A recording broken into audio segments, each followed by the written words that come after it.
வருகிறேன். என் இதய முறை என்னில் வாருமே.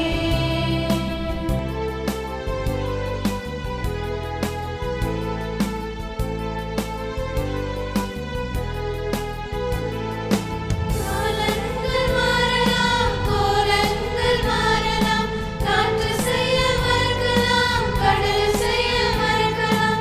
காலங்கள் மாறலாம், கோலங்கள் மாறலாம், காற்று செய்ய மறக்கலாம், கடல் செய்ய மறக்கலாம். உன் அன்பு என்றென்று மாறாதையா, உன் நிழலில் நான் என்றும் வாழ்வேனையா.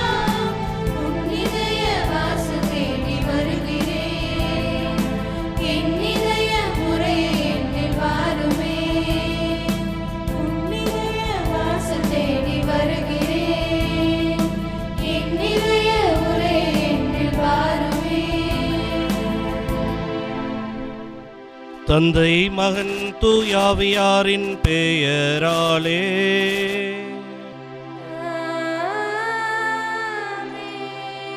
நம் ஆண்டவராகிய இயேசு கிறிஸ்துவின் அருளும் கடவுளின் அன்பும் தூயாவியாரின் நட்புறவும் உங்கள் அனைவரோடும் இருப்பதாக. ஆன்மாவோடும் இருப்பதாக. இயேசு கிறிஸ்துவில் பிரியமான இறை மக்களை, இந்த திருப்பலியானது கோவை மறை மாவட்டம் புலிகுளத்தில் இருக்கிற புனித அந்தோனியா திருத்தலத்திலிருந்து ஒளிபரப்பப்படுகிறது. இன்று தினத்தினை திருத்தூதர்களான புனித பிலிப்பு மற்றும் யாக்கோபு ஆகியோருடைய திருவிழாவினை அன்னையாம் திருச்சபையோடு சேர்ந்து நாம் கொண்டாடுகிறோம். இந்த திருத்தூதர்களுடைய மிக மிக முக்கியமான பணி, முதல் நோக்கமே ஆண்டவர் இயேசு கிறிஸ்துவை சென்ற இடமெல்லாம் அல்லது பார்க்கிற நபர்கள் எல்லாருக்கிட்டுமே பிரதிபலிக்க வேண்டும். அவரை பற்றி நற்செய்தியை பிறருக்கு பறைசாற்ற வேண்டும். இதுதான் தலையான கடமை. திருத்தூதர்களை பின்பற்றி வாழ்ந்து கொண்டிருக்கிற நாமும் நமக்கும் நம்முடைய ஞானஸ்நானத்தின் வழியாக கொடுக்கப்பட்டிருக்கிற கடமை, சென்ற இடமெல்லாம் பார்க்கிற மக்கள் அனைவருக்கும் ஆண்டவர் இயேசு கிறிஸ்துவை பற்றிய நற்செய்தியை பறைசாற்றுகின்ற கடமை நமக்கு கொடுக்கப்பட்டிருக்கிறது.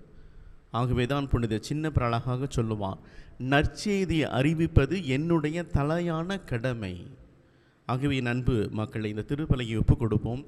இந்த திருப்பலியிலே நம்முடைய சொல்லாலும் செயலாலும் நம்முடைய சிந்தனையாலும் நல்ல சிந்தனைகள், நல்ல சொற்கள், நல்ல செயல்கள் வழியாக ஆண்டவர் இயேசு கிறிஸ்துவை பார்க்கிற மற்ற எல்லா மக்களுக்கும் நம் வழியாக பறைசாற்றி அவருடைய சாட்சிகளாக பிரதிபலிப்பாக நாம் வாழ இறைவன் வரம் தர வேண்டும் என்று சொல்லி இந்த திருப்பலியை ஒப்பு கொடுத்து ஜெபிக்க உங்களை அன்போடு அழைக்கின்றேன். சகோதர சகோதரிகளே, தூய மறை நிகழ்வுகளை கொண்டாட நாம் தகுதி பெறும் பொருட்டு நம் பாவங்களை ஏற்றுக்கொள்வோம். எல்லாம் வல்ல இறைவனிடமும் சகோதர சகோதரிகளே, உங்களிடமும் நான் பாவி என்று ஏற்றுக்கொள்கிறேன். ஏனெனில் என் சிந்தனையாலும் சொல்லாலும் செயலாலும் கடமைகள் தவறியதாலும் பாவங்கள் பல செய்தேன். என் பாவமே, என் பாவமே, என் பெரும் பாவமே. ஆகையால் எப்பொழுதும் கன்னியான புனித மரியாவையும் வானதூதர் புனிதர் அனைவரையும், சகோதர சகோதரிகளே உங்களையும் நம் இறைவனாகிய ஆண்டவரிடம் எனக்காக வேண்டிக் கொள்ள மன்றாடுகிறேன். எல்லாம் வல்ல இறைவன் நம் மீது இரக்கம் வைத்து நம் பாவங்களை மன்னித்து நம்மை நிலைவாழ்வுக்கு அழைத்துச் செல்வாராக. ஆமென். ஆண்டவரே இரக்கமாயிரும். ஆண்டவரே இரக்கமாயிரும். கிறிஸ்துவே இரக்கமாயிரும். கிறிஸ்துவே இரக்கமாயிரும்.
மன்றாடுவோமாக.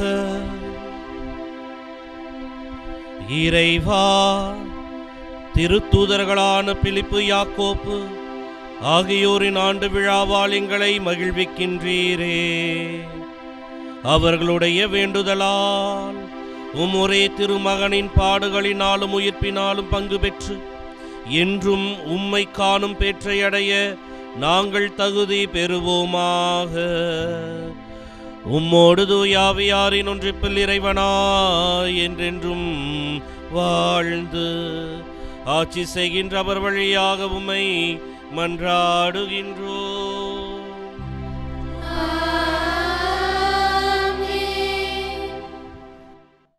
முதல் வாசகம். யாக்கோபுக்கும் அதன்பின் திருத்தூதர் அனைவருக்கும் தோன்றினார். திருத்தூதர் பவுல் கொரிந்தியருக்கு எழுதிய முதல் திருமுகத்திலிருந்து வாசகம். அதிகாரம் 15, இறைவசனங்கள் 1 முதல் 8 முடிய. சகோதர சகோதரிகளே, உங்களுக்கு நான் அறிவித்த நற்செய்தியை நினைவுறுத்த விளைகிறேன். அதை நீங்களும் ஏற்றுக்கொண்டீர்கள், அதிலே நிலைத்தும் நிற்கிறீர்கள். நான் உங்களுக்கு அறிவித்த நற்செய்தியை நீங்கள் உறுதியாக பற்றி கொண்டிருந்தால் அதன் வழியாக மீட்பு அடைவீர்கள். இல்லையேல் நீங்கள் கொண்டிருக்கும் நம்பிக்கை பொருளற்றதே. நான் பெற்றுக்கொண்டதும் முதன்மையானது என கருதி உங்களிடம் ஒப்படைத்ததும் இதுவே. மறைநூலில் எழுதியுள்ளவாறு கிறிஸ்து நம் பாவங்களுக்காக இறந்து அடக்கம் செய்யப்பட்டார். மறைநூலில் எழுதியுள்ளவாறே 3ஆம் நாள் உயிருடன் எழுப்பப்பட்டார். பின்னர் அவர் கேபாவுக்கும் அதன்பின் 12 தோன்றினார். பின்பு 500க்கும் மேற்பட்ட சகோதர சகோதரிகளுக்கு ஒரே நேரத்தில் தோன்றினார்.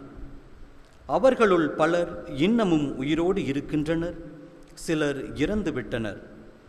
பிறகு யாக்கோபுக்கும் அதன்பின் திருத்தூதர் அனைவருக்கும் தோன்றினார்.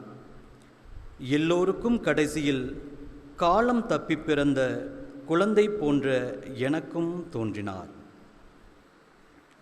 ஆண்டவரின் அருள்வாக்கு. இறைவனுக்கு நன்றி. பதிலுரை பாடல் பல்லவி. படைப்புகளின் அறிக்கை உலகெங்கும் சென்றடைகின்றது, உலகெங்கும் சென்றடைகின்றது. படைப்புகளின் அறிக்கை உலகெங்கும் சென்றடைகின்றது, உலகெங்கும் சென்றடைகின்றது. வானங்கள் இறைவனின் மாட்சியை வெளிப்படுத்துகின்றன. வான்வெளி அவர் தம் கைகளின் வேலைப்பாட்டை விவரிக்கின்றது. ஒவ்வொரு பகலும் அடுத்த பகலுக்கு அச்செய்தியை அறிவிக்கின்றது. ஒவ்வொரு இரவும் அடுத்த இரவுக்கு அதை பற்றிய அறிவை வழங்குகின்றது. பல்லவி.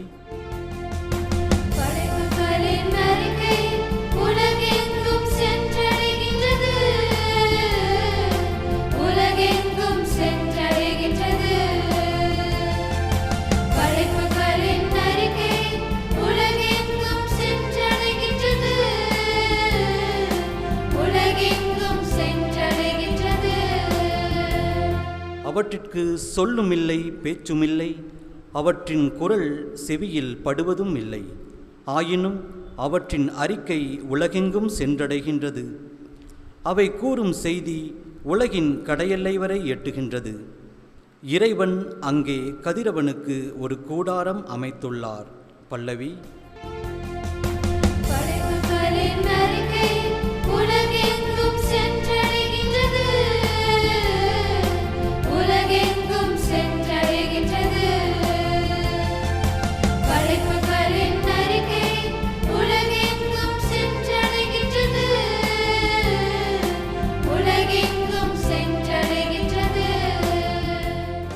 அல்லேலூயா, அல்லேலூயா, அல்லேலூயா, அல்லேலூயா, அல்லேலூயா, அல்லேலூயா, அல்லேலூயா, அல்லேலூயா.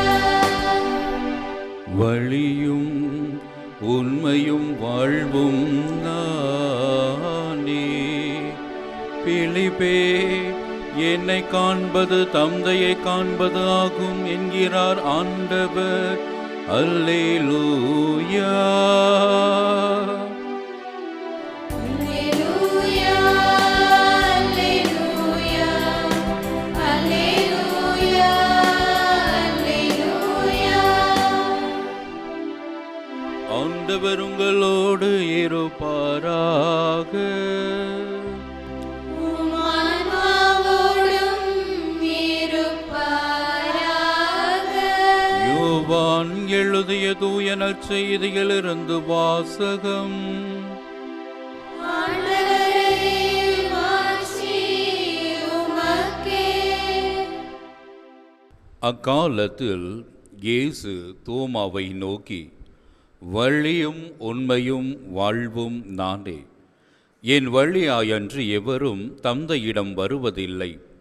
நீங்கள் என்னை அறிந்திருந்தால் என் தந்தையையும் அறிந்திருப்பீர்கள். இது முதல் நீங்கள் தந்தையை அறிந்திருக்கிறீர்கள், அவரை கண்டும் இருக்கிறீர்கள் என்றார். அப்போது பிலிப்பு அவரிடம், ஆண்டவரே, தந்தையை எங்களுக்கு காட்டும், அதுவே போதும் என்றார். இயேசு அவரிடம் கூறியது, பிலிப்பே, இவ்வளவு காலம் நான் உங்களோடு இருந்தும் நீ என்னை அறிந்து கொள்ளவில்லையா? என்னை காண்பது தந்தையை காண்பது ஆகும். அப்படி இருக்க தந்தையை எங்களுக்கு காட்டும் என்று நீ எப்படி கேட்கலாம்? நான் தந்தையினுள்ளும் தந்தை என்னுள்ளும் இருப்பதை நீ நம்புவதில்லையா? நான் உங்களுக்கு கூறியவற்றை நானாக கூறவில்லை. என்னுள் இருந்து கொண்டு செயலாற்றுபவர் தந்தையே. நான் தந்தையுள் இருக்கிறேன், தந்தை என்னுள் இருக்கிறார். நான் சொல்வதை நம்புங்கள். என் வார்த்தையின் பொருட்டு நம்ப வேண்டால் என் செயல்களின் பொருட்டாவது நம்புங்கள். நான் செய்யும் செயல்களை என்னிடம் நம்பிக்கை கொள்பவரும் செய்வார். ஏன், அவற்றை விட பெரியவற்றையும் செய்வார். ஏனெனில் நான் தந்தையிடம் போகிறேன் என உறுதியாக உங்களுக்கு சொல்கிறேன். நீங்கள் என் பெயரால் கேட்பதையெல்லாம் நான் செய்வேன். இவ்வாறு தந்தை மகன் வழியாய் மாட்சி பெறுவார். நீங்கள் என் பெயரால் எதை கேட்டாலும் செய்வேன். ஆண்டவரின் அருள்வாக்கு. கிறிஸ்துவே, உமக்கு புகழ். இயேசுவில் பிரியமானவர்களே, விவசாயி ஒருவர் தனது நிலத்தை உழுது பண்படுத்தி அதிலே விதைகளை போட்டு பயிரிட செய்கின்றார். போட்ட விதைகள் முளைத்து வருகிறது. இந்த வெயிலின் வெப்பம் தாங்க முடியாமல் முளைத்த அந்த பயிர்கள் அப்படியே கருகி போய்விடுகின்றது.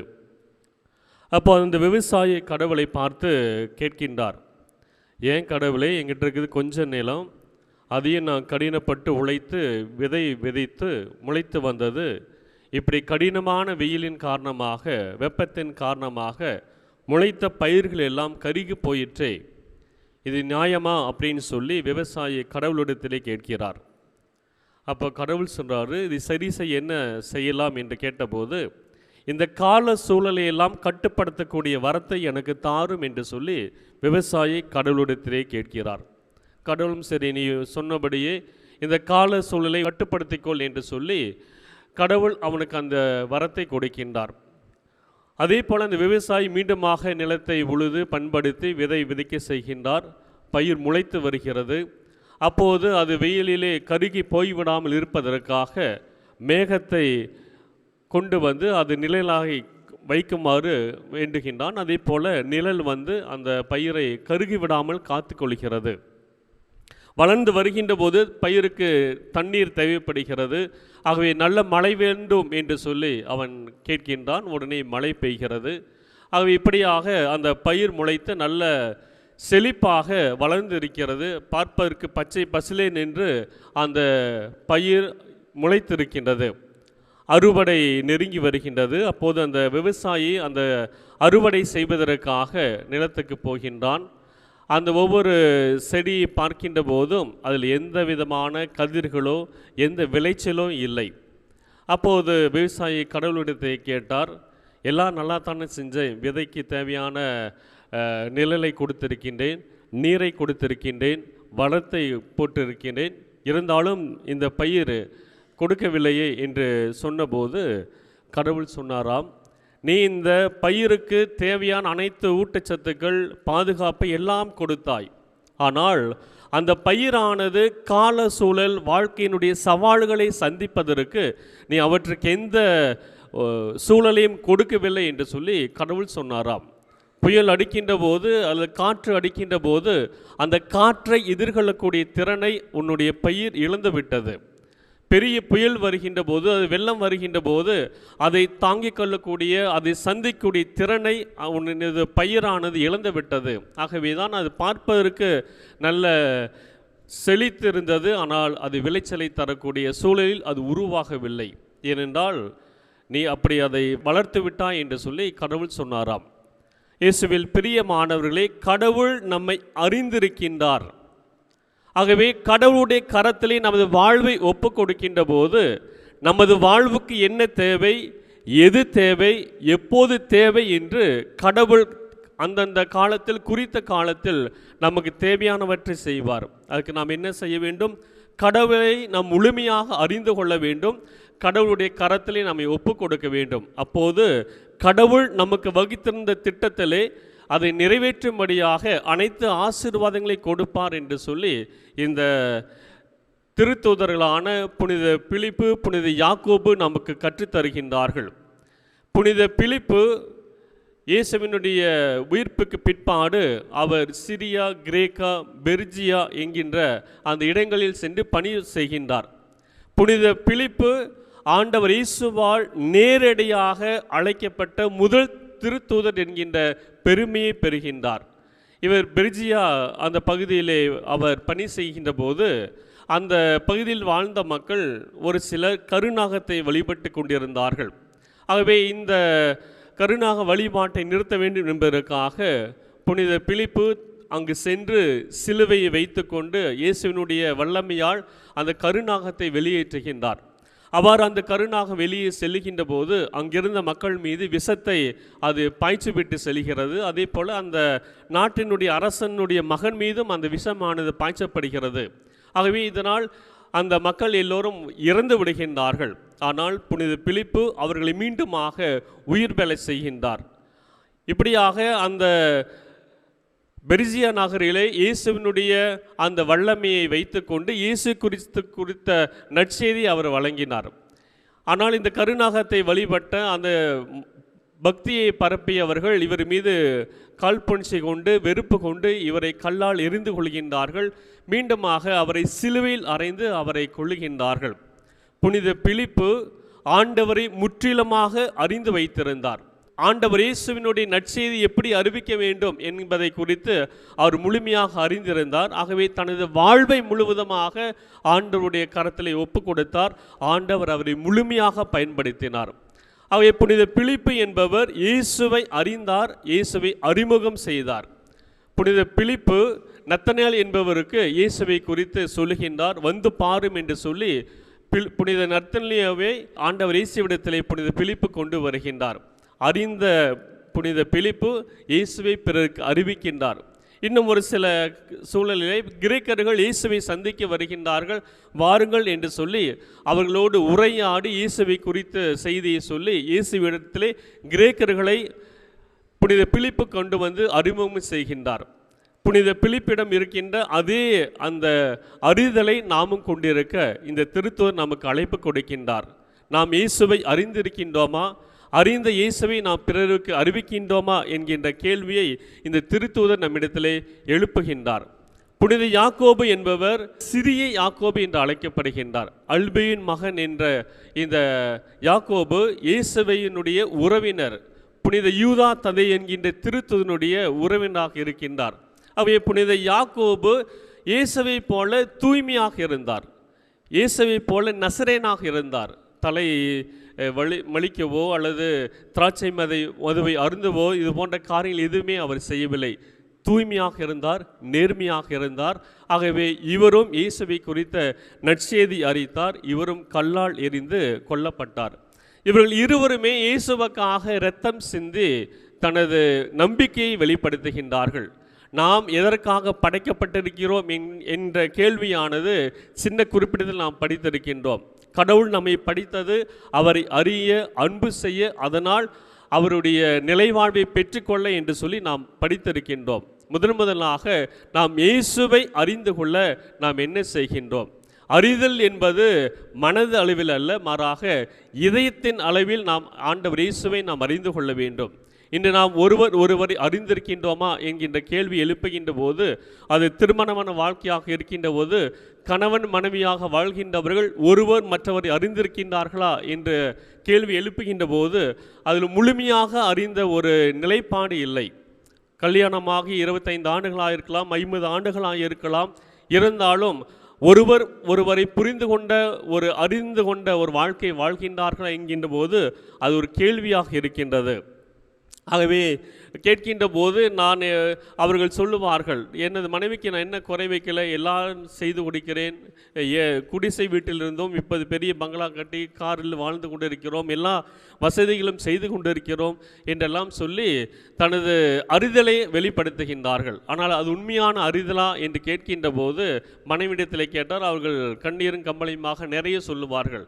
அவர் பொருட்களை வாங்கி கொடுக்கிறார், மற்றபடி எனது உணர்வுகளையோ எனது மனதில் என்ன நினைக்கின்றனோ என்பதை குறித்த ஒரு புரிதலை அவர் பெற்றுக்கொள்ளவில்லை என்றுதான் நிறைய பேர் பதில் சொல்லுகின்றார்கள்.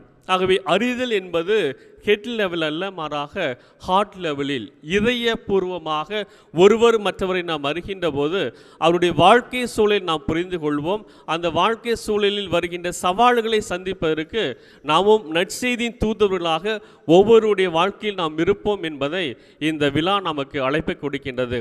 ஆகவே ஆண்டவரால் அழைக்கப்பட்ட புனித பிலிப்பு, புனித யாக்கோபு இவர்கள் இயேசுவோடு இருந்தார்கள், இயேசுவை அறிந்து கொண்டார்கள், அந்த இயேசுவை பிறருக்கு அறிவித்தார்கள். ஆகவே தான் புனித பிலிப்பு ஆண்டவரிடத்தில் கேட்கின்றார், தந்தை எங்களுக்கு காட்டும் அது போதும் என்று சொல்லி நீண்ட பேருரையை இயேசு நிகழ்த்திய போது அதையெல்லாம் கேட்டுக்கொள்வதற்கு பொறுமை இல்லாதவராக எங்களுக்கு தந்தையை காட்டும் அதுவே போதும் என்று சொல்லி ஆண்டவர் இன்னும் அதிகமாக வெகு சீக்கிரத்தில் அறிந்து கொள்ள வேண்டும் என்கின்ற அந்த ஒரு ஆர்வத்தை புனித பிலிப்பு கொண்டிருந்தார்.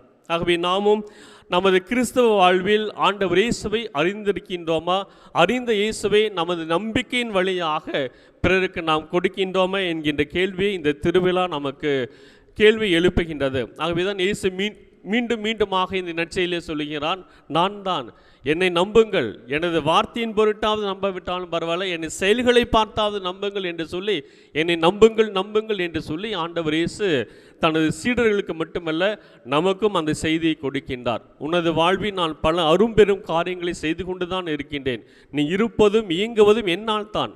அப்படி இருக்கின்ற நீ என்னை ஏன் அறிந்து கொள்ளாமல் இருக்கின்றாய், அறிந்திருந்தும் என்னை ஏன் நீ அறிவிக்காமல் இருக்கிறாய் என்கின்ற அதே கேள்வியை ஆண்டவர் இயேசு தனிப்பட்ட விதத்தில் நம்மிடத்தில் எழுப்புகின்றார். அறிந்த இயேசுவை நாம் இன்னுமாக முழுமையாக நமது அன்றாட வாழ்வில் நமது வாழ்க்கை அனுபவத்தில் அறிந்து கொண்டு அந்த அறிந்த இயேசுவை பிறருக்கு நற்செய்தி வழியாக நமது செயலின் வழியாக அறிவிக்க தொடர்ந்து நாம் ஜெபிப்போம். இந்த திருத்தூதர்கள் நமக்காக பரிந்து பேசுவார்களாக. ஆமென். அன்புமிக்க சகோதர சகோதரிகளே, இறைவன் எவ்வளவு நல்லவர் என்பதை சுவைத்து பார்க்கிற தருணம் இது.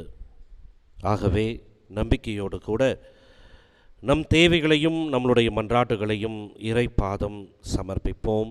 அவரிடத்தில் நம்மையே அர்ப்பணித்து மன்றாடுவோம்.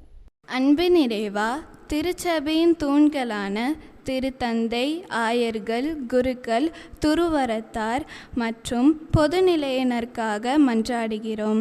இவர்கள் திருச்சபையை பேணி காத்திடவும் மக்களை நன்முறையில் வழிநடத்திடவும் தேவையான உடல் உள்ள ஆன்மா நலனை தந்திடவும் வேண்டுமென்று இறைவா உம்மை மன்றாடுகிறோம். ஆண்டவரே, எங்கள் மன்றாட்டை கேட்டருளும். இரக்கத்தின் ஊற்றே எம் இறைவா, நடைபெற்று கொண்டிருக்கிற நாடாளுமன்ற தேர்தலில் மக்களுக்கு சரியான தலைவரை அழைத்து அவர்கள் மக்களை சரியான பாதையில் வழிநடத்தவும் மக்களுக்கு தேவையான எல்லாவற்றையும் அளித்திட அவர்களுக்கு தேவையான ஆற்றலை அருளிட இறைவா உம்மை மன்றாடுகிறோம். ஆண்டவரே, எங்கள் மன்றாட்டை கேட்டருளும். அருளின் நூற்றே எம் இறைவா, மாறி வரும் கால சூழ்நிலைகளில் வெப்பத்தின் தாக்குதல் குறைந்து நாட்டில் நல்ல மழை பெய்திடவும் விவசாயம் கெழுத்திடவும் நீர்நிலைகள் நிரம்பி மக்களின் வாழ்வாதாரங்கள் பெருகிடவும் தேவையான அருள் தந்தருள வேண்டுமென்று இறைவா உம்மை மன்றாடுகிறோம். ஆண்டவரே, எங்கள் மன்றாட்டை கேட்டருளும். ஞானத்தின் ஊற்றே எம் இறைவா, இன்று உலகமயமாதல் என்னும் மாய வலையில் சிக்கித் தவிக்கின்ற எம் இளைய சமுதாயத்திற்காக மன்றாடுகிறோம். அவர்கள் தங்கள் எதிர்கால வாழ்வை அறிவிலும் இறை பக்தியிலும் நல்லொழுக்கத்திலும் வாழ்ந்திட தேவையான ஆசிரை தர வேண்டுமாய் இறைவா உம்மை மன்றாடுகிறோம். ஆண்டவரே, எங்கள் மன்றாட்டை கேட்டருளும். இந்த நொடி பொழுது வரை எங்களை நேசிக்கிற தந்தையே, எங்களுடைய தேவைகளை எல்லாம் அறிந்திருப்பவரே, இந்த வேளையில் எங்களுடைய மன்றாட்டுகளை பாதம் சமர்ப்பிக்கின்றோம். இவைகளுக்கு செவிசாய்த்து நிறைவாழ்வை நோக்கி எங்களை அழைத்துச் செல்ல எங்கள் ஆண்டவர் கிறிஸ்து வழியாக உம்மை மன்றாடுகின்றோம். ஆமென். நாங்கள் தருகின்ற காணிக்கை இதையேற்றருள் தெய்வமே, நாங்கள் தருகின்ற காணிக்கை.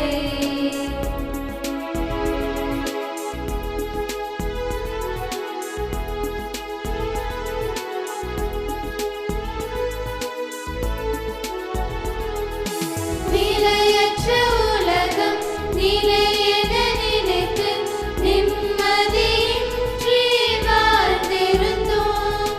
நிலையற்ற உலகம் நிலையென நினைத்து நிம்மதியின்றி வாழ்ந்திருந்தோம். கண்ணீர் பூக்களை உந்தன் பாதத்தில் காணிக்கையாகவே இன்று உம்மை நாடினோம். நாங்கள் தருகின்ற காணிக்கை இதையேற்றருள் தெய்வமே, நாங்கள் தருகின்ற காணிக்கை.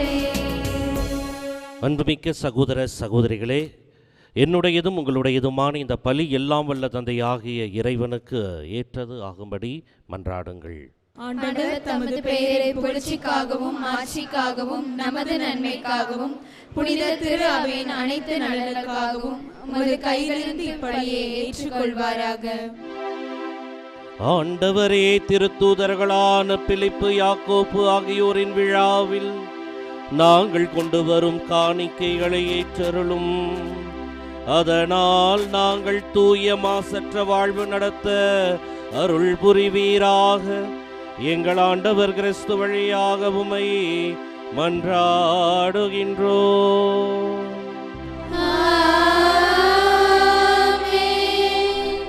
ஆண்டவர் உங்களோடு இருப்பாராக.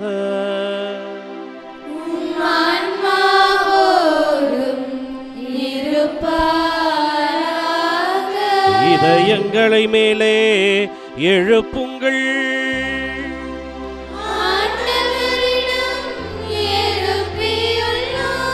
நம் இறைவனாகிய ஆண்டவர்க்கு நன்றி கூறுவோம்.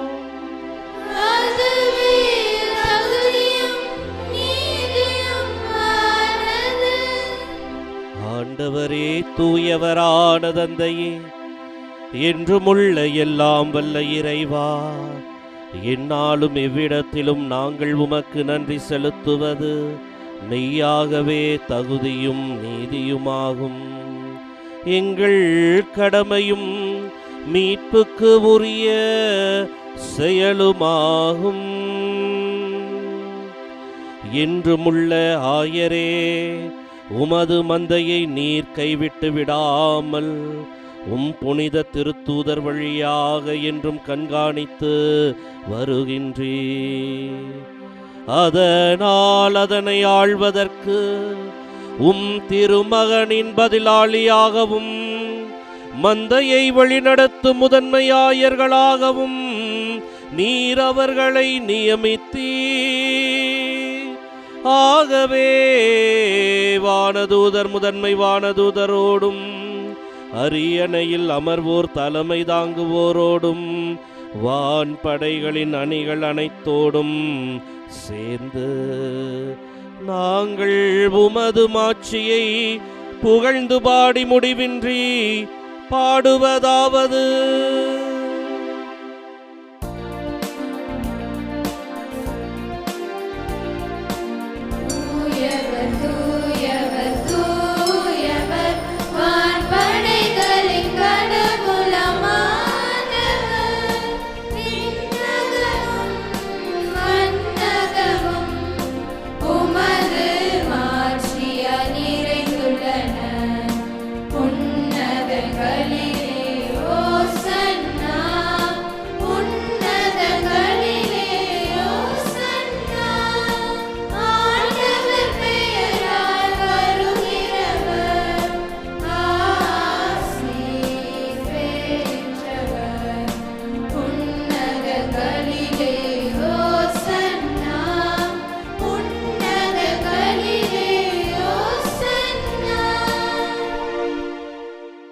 ஆண்டவரே, நீர் மெய்யாகவே தூயவர், தூய்மை அனைத்துக்கும் ஊற்று. ஆகவே உம்முடைய ஆவியை பொழிந்து இக்காணிக்கைகளை தூய்மைப்படுத்த உம்மை வேண்டுகின்றோம். இவ்வாறு எங்கள் ஆண்டவர் இயேசு கிறிஸ்துவின் உடலும் இரத்தமுமாக எங்களுக்கு இவை மாறுபனவாக. அவர் பாடுபட உளம் கனிந்து தம்மை கையளித்த போது அப்பத்தை எடுத்து நன்றி செலுத்தி அதை பிட்டு தம் சீடர்களுக்கு அளித்து கூறியதாவது: அனைவரும் இதிலிருந்து பெற்று உண்ணுங்கள், ஏனெனில் இது உங்களுக்காக கையளிக்கப்படும் என் உடல்.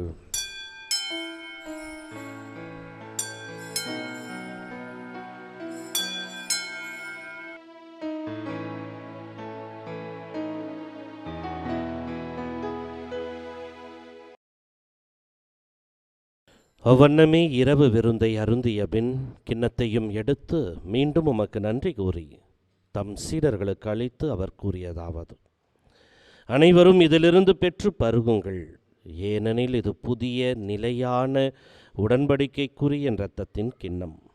இது பாவ மன்னிப்புக்கென்று உங்களுக்காகவும் பலருக்காகவும் சிந்தப்படும். இதை என் நினைவாக செய்யுங்கள்.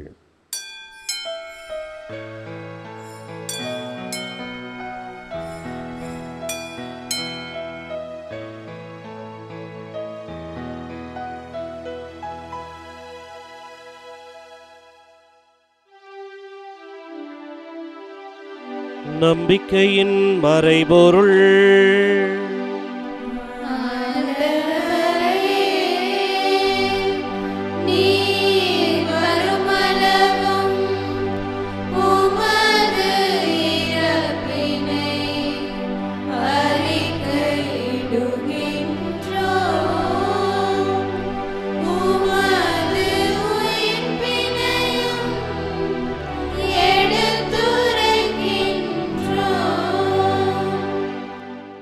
ஆகவே ஆண்டவரே, நாங்கள் கிறிஸ்துவின் இறப்பினையும் உயிர்ப்பினையும் நினைவு கூர்ந்து வாழ்வு தரும் அப்பத்தையும் மீட்பளிக்கும் கிண்ணத்தையும் உமக்கு ஒப்புக் கொடுக்கின்றோம். உம் திருமுன் நின்று உமக்கு ஊழியம் புரிய தகுந்தவர்கள் என எங்களை ஏற்றுக்கொண்டீர். எனவே உமக்கு நன்றி செலுத்துகின்றோம். மேலும் கிறிஸ்துவின் உடலிலும் இரத்தத்திலும் பங்கு கொள்ளும் எங்களை தூயாவியார் ஒன்று சேர்க்க வேண்டுமென உம்மை தாழ்மையுடன் மன்றாடுகின்றோம். ஆண்டவரே, உலகெங்கும் பரவியிருக்கும் உமது திரு அவையை நினைவு கூர்ந்தருளும். எங்கள் திரு தந்தை பிரான்சிஸ், எங்கள் ஆயர் தாமஸ் அக்வினாஸ், எல்லா திருநிலையினர் ஆகிய அனைவரோடும் உமது திரு அவை அன்பில் நிறைவு பெற செய்தருளும். மேலும் உயிர்த்து எழும் எதிர்நோக்குடன் துயில் கொள்ளும் எங்கள் சகோதர சகோதரிகளையும் இறந்தோர் அனைவரையும் இரக்கத்துடன் நினைவு கூர்ந்து உமது திருமுக ஒளியினுள் ஏற்றருளும். எங்கள் அனைவர் மீதும் இரக்கமாயிரும். கடவுளின் கன்னி தாயான புனித மரியா, அவருடைய கணவரான புனித யோசேப்பு, புனித திருத்தூதர்கள், இந்த உலகில் உமக்கு உகந்தவராக இருந்தோர் ஆகிய புனிதர் அனைவருடன் நாங்களும் நிலை வாழ்வில் பங்கு கொள்ளும் தகுதி பெற்று திருமகன் இயேசு கிறிஸ்து வழியாக உம்மை புகழ்ந்தேத்தும் வரமருள உம்மை மன்றாடுகிறோம். இவர் வழியாக இவரோடு இவரில் எல்லாம் வல்ல இறைவனாகிய தந்தையே, தூய ஆவியாரின் ஒன்றிப்பில் எல்லா புகழும் ஆட்சியும் என்றென்றும் உமக்கு உரியதே.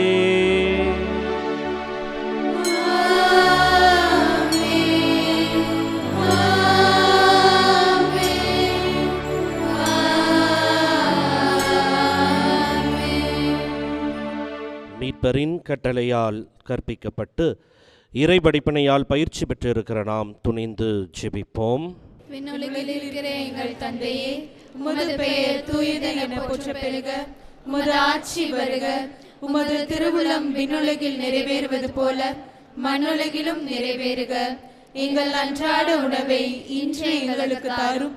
எங்களுக்கு எதிராக குற்றம் செய்வோரை நாங்கள் மன்னிப்பது போல எங்கள் குற்றங்களை மன்னியும்.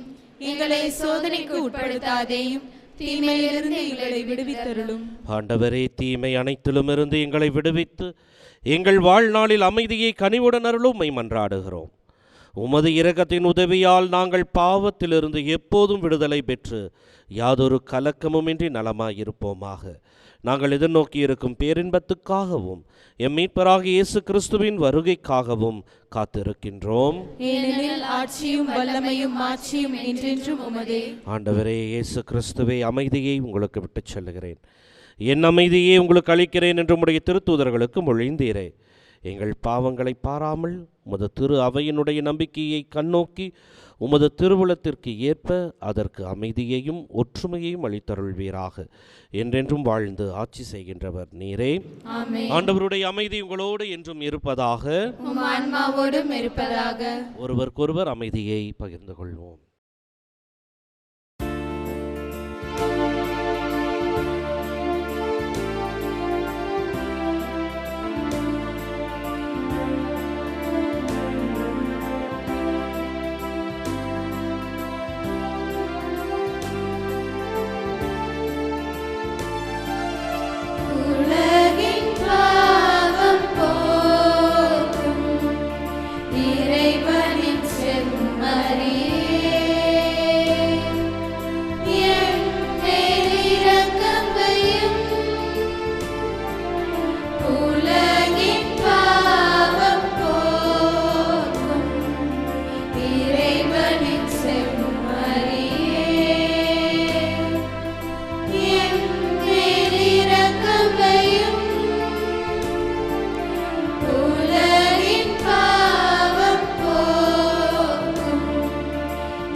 இதோ இறைவனின் செம்மறி.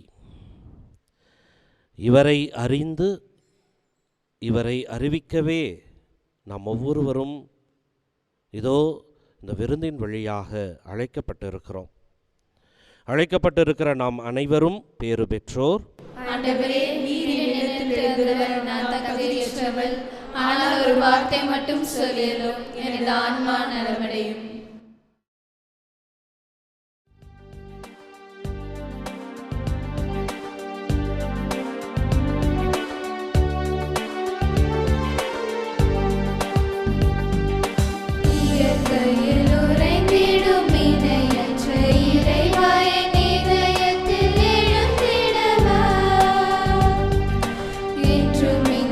என்னோடு நின்று என்னை அன்போடு காத்திடு.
மன்றாடுவோமாக. ஆண்டவரே, நாங்கள் உட்கொண்ட திருவுணவால் எங்கள் மனங்களை தூய்மைப்படுத்த உம்மை வேண்டுகின்றோம். அதனால் திருத்தூதர்களான பிலிப்பு, யாக்கோப்பு ஆகியோரோடு நாங்களும் உம் திருமகனில் உம்மை கண்டு நிலை வாழ்வடைய தகுதி பெறுவோமாக. எங்கள் ஆண்டவர் கிறிஸ்து வழியாக உம்மை மன்றாடுகின்றோம். ஆண்டவர் உங்களோடு இருப்பாராக.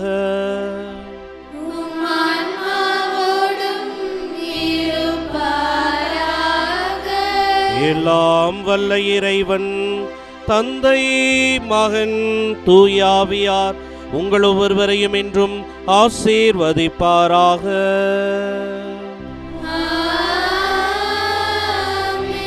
கிறிஸ்துவை அறிந்து அறிவிக்க சென்று வாருங்கள். திருப்பலி நிறைவுற்றது. அல்லேலூயா, அல்லேலூயா.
கடவுள்